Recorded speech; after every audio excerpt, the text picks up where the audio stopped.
We say we want peace. We light candles and repeat affirmations. We journal about balance and rest. We meditate. We talk about boundaries and self-love and healing. But sometimes, when things finally do calm down, we don't know what to do with it. It feels uncomfortable, wrong, empty. Not because it is, but because we've built our lives around something else.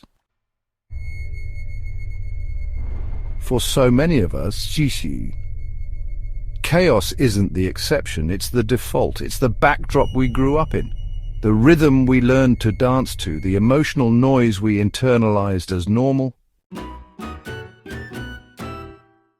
Peace doesn't feel peaceful, it feels suspicious, like silence before the storm, and so we brace, or worse, we create the storm.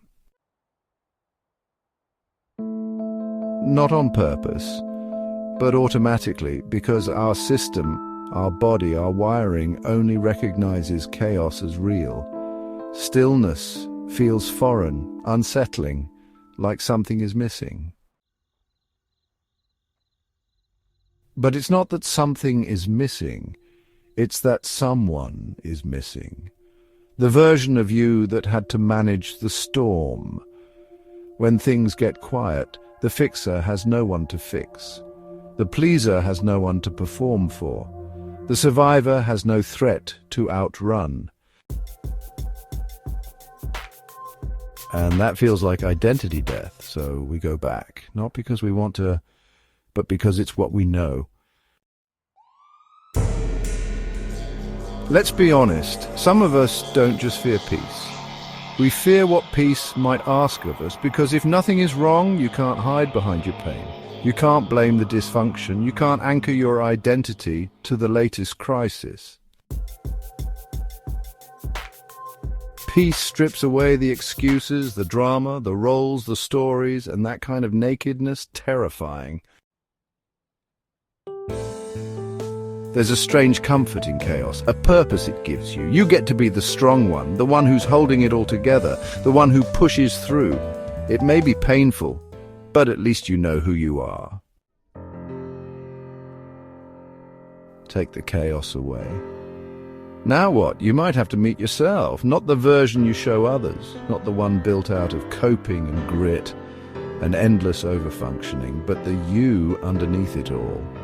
The one who was never really safe, the one who was waiting quietly, hoping you'd stop running long enough to see them. You don't need to beat yourself up for this. Of course you held on to the story. It made sense once. It was protection. It was identity. It was structure in the middle of instability.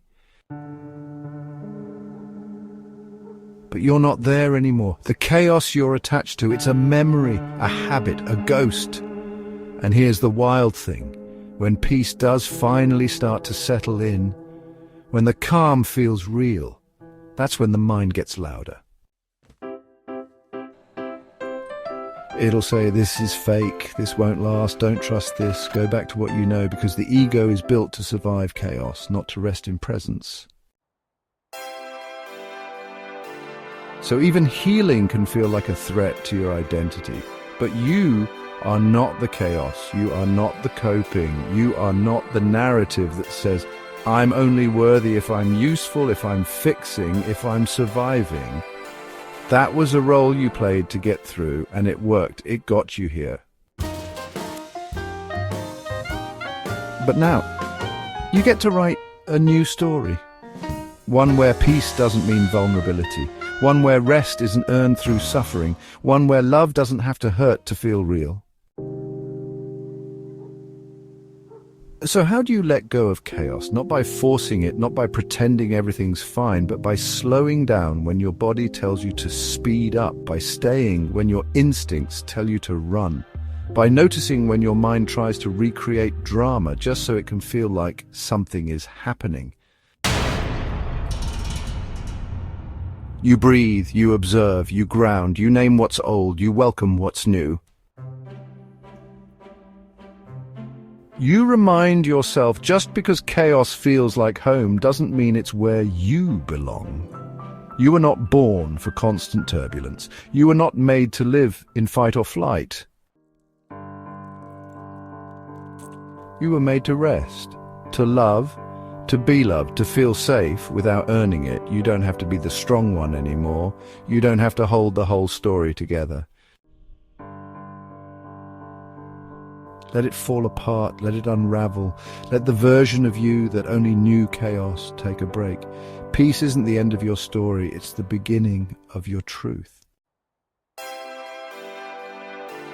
And you are allowed right now to stop surviving and start living.